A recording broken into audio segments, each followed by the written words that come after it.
saudara yang terkasih dalam nama Tuhan kita Yesus Kristus.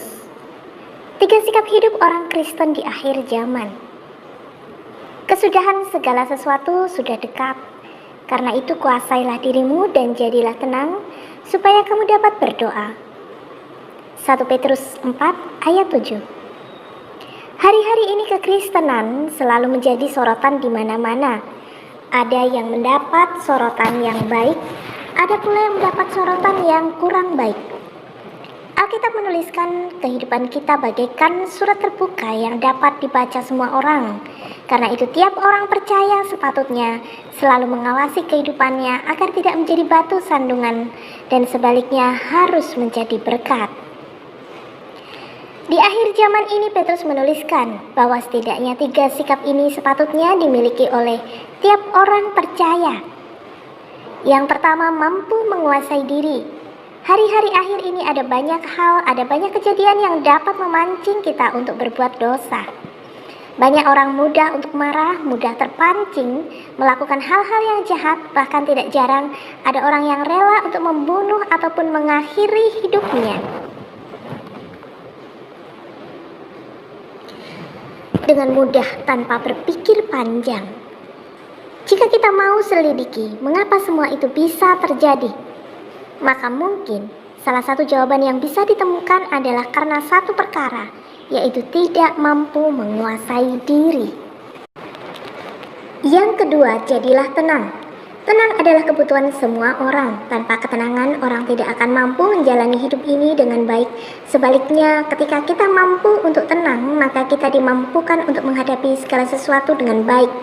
Alkitab sendiri mengatakan dalam Yesaya 30 ayat 15b, dalam tinggal tenang dan percaya terletak kekuatanmu. Hal ini berarti bahwa ketika kita belajar untuk tenang, maka ada kekuatan yang kita peroleh dari Tuhan untuk menghadapi setiap tantangan, persoalan hidup yang terjadi dalam hidup ini. Shalom. Mari kita berdoa terlebih dulu. Bapa di surga, dikuduskan namamu, datang kerajaanmu, jadi kehendak-mu. Berkati firman-Mu, berkati kami semua. Darah Yesus sucikan kami, lawat kami semua Tuhan, dan nama Tuhan dimuliakan. Di dalam nama Yesus, yang percaya katakan. Hari ini kita akan bahas kenapa ada namanya rumah angker, dan kenapa ada tempat-tempat terkutuk. Hari ini kita bahas tentang setan. Ngomong sama sebelahnya, kamu bukan setan. Nah, tema hari ini adalah kutukan darah. Apa saudara?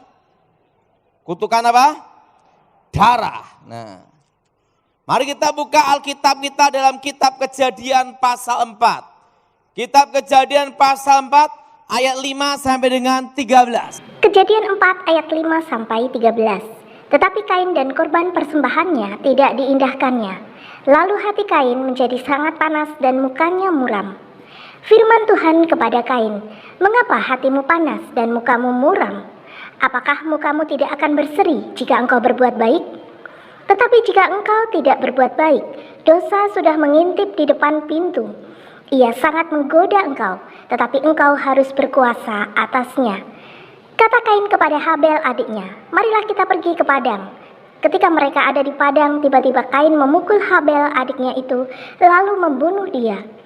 Firman Tuhan kepada Kain, "Di mana Habel, adikmu itu?" Jawabnya, "Aku tidak tahu.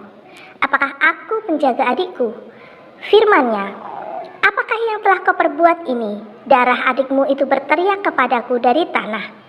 Maka sekarang terkutuklah engkau, terbuang jauh dari tanah yang mengangakkan mulutnya untuk menerima darah adikmu itu dari tanganmu. Apabila engkau mengusahakan tanah itu, maka tanah itu tidak akan memberikan hasil sepenuhnya lagi kepadamu. Engkau menjadi seorang pelarian dan pengembara di bumi." Kata Kain kepada Tuhan, "Hukumanku itu lebih besar daripada apa yang dapat kutanggung." Di dalam sejarah umat manusia, ada pembunuhan yang paling awal, yaitu pembunuhan Kain membunuh Habil. Waktu Habil dibunuh, saat itu juga kegiatan otak berhenti, kegiatan jantung berhenti, dan cirinya orang mati tidak bisa mandi sendiri, betul?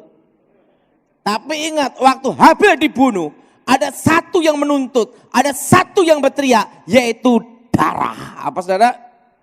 Darah Habil menuntut keadilan. darah Habil menuntut kepada Allah. Dan apa yang terjadi? Akibat tuntutan darah Habil, Kain dikutuk. Di dalam kutukannya dikatakan bahwa tanah tidak menghasilkan sepenuhnya lagi untuk Kain. Dan Kain jadi seorang pelarian dan pengembara di muka bumi. Darah bicara tentang nyawa. Nyawa bicara tentang kehidupan. Ada satu keunikan tentang darah manusia. Bahwa darah manusia beda dengan darah binatang. Nah, misalnya pisau dipakai untuk membunuh seseorang, cep mati. Setelah itu pisau dicuci bersih, kelihatan bersih. Setelah itu dibawa ke lab, nanti di lab itu bekas darah di ujung pisau itu akan muncul kembali sekalipun sudah dibersihkan. Sehingga kasus pembunuhan 3-5 tahun barang bukti tetap dipakai di pengadilan, yaitu lab forensik. Darah bicara tentang nyawa, nyawa bicara tentang apa darah? Kehidupan. Nah, tetapi kalau tidak menimbulkan kematian, kegores atau kebentur, darah itu dibersihkan, hilang tanpa bekas. Tetapi kalau menimbulkan kematian, pasti ada bekasnya. Nah, keris yang dipakai membunuh seseorang, cep mati. Setiap bulan suro, keris itu dimandiin kembang. Saya dikasih kembang setaman, dikasih warangan di air kelapa. Kok tahu Pak Daud? Bekas dukun.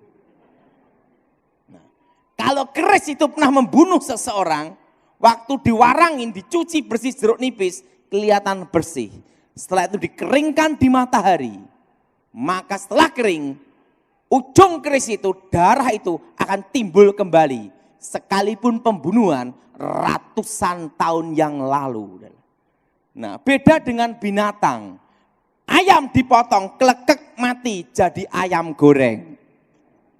Pisau dicuci bersih, hilang tanpa bekas. Tapi kalau darah manusia, tidak. Nah, kenapa darah manusia bisa menuntut? Karena manusia punya roh dan binatang tidak. Ini tentunya bersama dengan Tuhan, sama seperti Daud yang mengatakan bahwa hanya dekat Allah saja aku tenang. Mazmur 62 ayat 1. Yang ketiga, suka berdoa. Doa itu bukanlah perkara yang mudah, sebab sejatinya doa itu adalah bagaimana kita membangun hubungan dengan Tuhan. Karena itu jangan pernah berpikir bahwa berdoa itu hanya sebatas susunan kata-kata saja. Oleh sebab itu di akhir zaman ini, hal yang tidak kalah penting untuk selalu dibangun adalah bagaimana kita membangun hubungan yang intim dengan Tuhan setiap waktu. Sebab ketika kita tahu kapan akhir zaman itu akan tiba, namun jika kita tidak ada di dalam Tuhan dan Tuhan di dalam kita, maka akhir zaman itu seharusnya tidak menjadi hal yang menakutkan bagi mereka yang selalu berjaga-jaga dalam menjalani kehidupan ini. Tuhan Yesus memberkati kita semua. Amin.